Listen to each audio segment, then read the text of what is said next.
ছাত্র জনতার যে গণ অভ্যুত্থান এবং গণ অভ্যুত্থান পরবর্তী সময়ে আমরা দেখেছি যে গণ অভ্যুত্থানের আশা আকাঙ্ক্ষার একটি প্রতিফলন ছিল যে খুনি সংগঠন এবং মানবতা বিরোধী অপরাধে অভিযুক্ত যে সংগঠন ছাত্রলীগের রাজনীতি ইতিমধ্যে নিষিদ্ধ হয়েছে।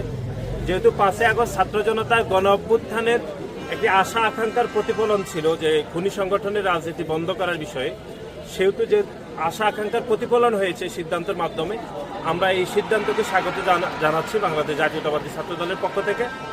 আর হচ্ছে আমরা সারা দেশের শিক্ষার্থীদেরকে বাংলাদেশ জাতীয়তাবাদী ছাত্র দলের রাজনৈতিক সিদ্ধান্তের অংশীদারিত্ব করার উদ্দেশ্যে আমরা বাংলাদেশের বিভিন্ন অঞ্চলে শিক্ষার্থীদের সাথে আমরা আলাপ আলোচনা করছি। বিশেষ করে ছাত্র রাজনীতি কীরকম চলা উচিত, 5ই আগস্টে ছাত্র জনতার গণ অভ্যুত্থানের পরবর্তী সময়ে একটি ইতিবাচক রাজনীতির কথাবার্তা প্রচলন হচ্ছে। আমাদের দলের ভারপ্রাপ্ত চেয়ারম্যান এবং আমাদের ছাত্র দলের সাংগঠনিক অভিভাবক জনাব তারেক রহমান আমাদেরকে নির্দেশনা দিয়েছেন যে কিভাবে আরও একটি কল্যাণমুখী একটি ইতিবাচক রাজনীতি করা যায়, যেখানে সাধারণ শিক্ষার্থীদের একটি ব্যাপক অংশীদারিত্ব থাকবে বাংলাদেশ জাতীয়তাবাদী ছাত্র দলের রাজনীতিতে।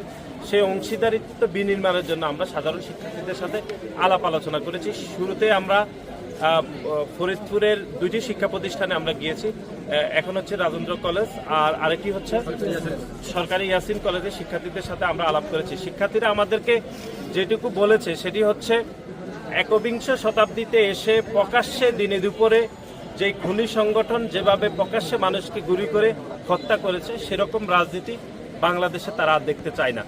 এবং হচ্ছে ছাত্রলীগের সন্ত্রাসীরা যে জোর করে মিছিলে নেওয়া সহ যাবতীয় যে নেতিবাচক রাজনীতি গত 15.5 বছর কায়েম করেছে, তার বিপরীতে কিভাবে একটি অর্থবহ এবং একটি ইতিবাচক ছাত্র রাজনীতি বিনির্মাণ করা যায় সেই বিষয়ে শিক্ষার্থীরা আমাদেরকে পরামর্শ দিয়েছেন। আমরা সেই পরামর্শগুলো আমরা অত্যন্ত গুরুত্ব সহকারে নিচ্ছি এবং আগামীতে বাংলাদেশ জাতীয়তাবাদী ছাত্র দলের রাজনীতিটা শিক্ষার্থীদের ওই সিদ্ধান্তের অংশীদারিত্বের ভিত্তিতে আমরা করতে চাই। সেজন্য আমরা শিক্ষার্থীদের সাথে আলাপ করেছি। এবং আরেকটা বিষয় আমরা যেখানে সেটা হচ্ছে 2023 সালের 13ই জুলাই আমাদের দলের ভারপ্রাপ্ত চেয়ারম্যান আমাদের ছাত্র দলের সাংগঠনিক অভিভাবক জনাব তারেক রহমান কর্তৃক যেটি রাষ্ট্র কাঠামো মেরামতের 31 দফা যেটি দেওয়া হয়েছিল সেই বিষয়ে আমরা শিক্ষার্থীদের মতামত নেওয়ার চেষ্টা করেছি। শিক্ষার্থীরা এগুলো পড়েছেন, অনেকে বলেছেন তারা তাদের মতামত দিবেন আমাদের ইমেল করে, আমরা আমাদের হোয়াটসঅ্যাপ নাম্বারও দিয়ে আসছি। আমরা তাদেরকে বলেছি যে আমাদের দলের চিন্তাভাবনাগুলো রাষ্ট্র কাঠামোর বিষয়ে আমরা আমাদের দলের চেয়ারম্যানের চিন্তাভাবনাগুলো এখানে দেওয়া আছে। এর বিপরীতে আমাদের রাষ্ট্র কাঠামোর মৌলিক বিষয়ে তাদের যদি ভিন্ন কোনো চিন্তা থাকে বা মতামত থাকে সেগুলো আমরা দেওয়ার জন্য তাদেরকে আমরা অনুরোধ করেছি। এই রাষ্ট্র কাঠামোর মেরামতের 31 দফাগুলো আমরা শিক্ষার্থীদের মাঝে বিতরণ করেছি। আপনি জানেন যে গত 15.5 বছর ধরে বাংলাদেশের যে প্যাসিবাদ কায়েম হয়েছিল সেই প্যাসিবাদের দোসররা আসলে এই ফরিদপুর অঞ্চল থেকে আসলে গিয়ে তারা প্যাসিবাদ কায়েম করেছে। আমরা বাংলাদেশ জাতীয়তাবাদী ছাত্র দল এই অঞ্চলে অত্যন্ত সীমাবদ্ধতার পরেও এই ফরিদপুর জেলা ছাত্র দল, ফরিদপুর মহানগর ছাত্র দল, আমাদের এই শিক্ষা প্রতিষ্ঠানের নেতাকর্মীরা অত্যন্ত বিরূপ পরিস্থিতিতেও এই প্যাসিস্টের মোকাবেলা আসলে করেছে। আমরা সেজন্য সাধুবাদ জানিয়েছি এবং 21 শতক উপযোগী একটি মেধাভিত্তিক ছাত্রবান্ধব রাজনীতি নির্মাণে বাংলাদেশ জাতীয়তাবাদী ছাত্র দল ফরিদপুর জেলা শাখা এবং মহানগরের নেতৃবৃন্দকে আরও কিভাবে পরিশুদ্ধ রাজনীতি করা যায় সে বিষয়ে আমরা গতকাল ওনাদের কাছে আমাদের দলের ভারপ্রাপ্ত চেয়ারম্যানের নির্দেশনাগুলো আমরা পৌঁছে দিয়েছি। এবং 21শ শতাব্দীতে যে মেধাভিত্তিক ছাত্র রাজনীতি বিনির্মাণে ফরিদপুর জেলা শাখার অন্তর্গত প্রত্যেকটি শিক্ষা প্রতিষ্ঠানে শিক্ষার্থীদের জন্য অংশীদারিত্ব থাকে, সেই জন্য আমাদের ছাত্র দলের নেতৃবৃন্দ এখানে কাজ করছে। আমরা আরও কিভাবে ইতিবাচক রাজনীতি করা যায় সে বিষয়ে আমরা ওনাদেরকে পরামর্শ দিয়েছি। আমরা বিশ্বাস করি যে ওনারা আমাদের এই পরামর্শের ভিত্তিতে তারা 21শ শতাব্দী উপযোগী যে মেধাভিত্তিক ছাত্র রাজনীতি বিনির্মাণ করার জন্য তারা অনবদ্য ভূমিকা রাখবেন।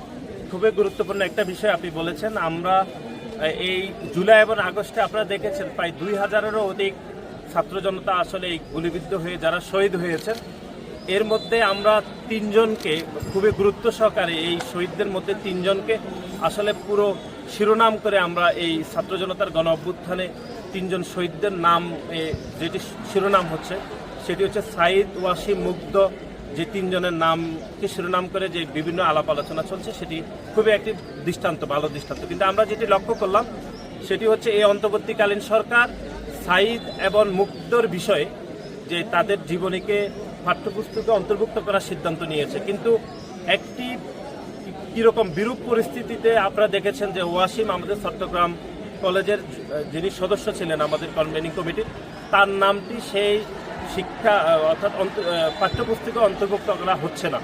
এটি আমাদের কাছে চরম বৈষম্যমূলক মনে হচ্ছে এবং এই অন্তর্বর্তীকালীন সরকারের যতগুলো পদক্ষেপ হয়েছে এটি আমরা মনে করছি এটি একটি নেতিবাচক পদক্ষেপ এবং এটি ইচ্ছাকৃতভাবে এই সিদ্ধান্ত নেওয়া হয়েছে। কারণ সাঈদ, ওয়াসিম, মুগ্ধ এই তিনজনের নামকে ট্র্যাক করে এখন আসলে পুরো আন্দোলনের শহীদদেরকে এক কাতারে নেওয়া হচ্ছে। সেখানে উদ্দেশ্য প্রণোদিতভাবে ওয়াসিমের নামটি পাঠ্যপুস্তক থেকে বাদ দেওয়া হচ্ছে, অথবা ওনারা যখন কথা বলেন সে কথাতে ওনার নামটি বাদ দেওয়া হচ্ছে। এই জন্যই বাদ দিচ্ছে, কারণ সেটি উনি বাংলাদেশ জাতীয়তাবাদী ছাত্র দলের একজন নেতা ছিলেন, আমাদের দেশনায়ক জনাব তারেক রহমানের একনিষ্ঠ একজন কর্মী ছিলেন। সেই জন্যই হয়তো আমরা মনে করছি যে অন্তর্বর্তীকালীন সরকার ইচ্ছাকৃতভাবে ওয়াসিমের নামটি পাঠ্যপুস্তকে অন্তর্ভুক্ত করেনি। আমরা এটির তীব্র নিন্দা জানাচ্ছি এবং একই সাথে যেন সাঈদ এবং মুগ্ধর নামের সাথে যেন ওয়াসিমের নামটিও পাঠ্যপুস্তকে অন্তর্ভুক্ত করা হয় সে দাবি জানাচ্ছি। এবং এই যে ওয়াসিমের নামটি যে ইচ্ছাকৃতভাবে কেউ বাদ দিয়েছে কিনা সেজন্য এটির তদন্তরা আমরা দাবি জানাচ্ছি। টাকা চুরির জন্য যদি আমার গলায় জুতার মালা পরাইতে হয় তাহলে আমার শালীর সাথে প্রতারণা করার জন্য তোর ফাঁসি হবে। দুলা ভাই, আপনার তো ঘর জামাই বইলা একটা পরিচয় আছে, আমার তো তাও নাই।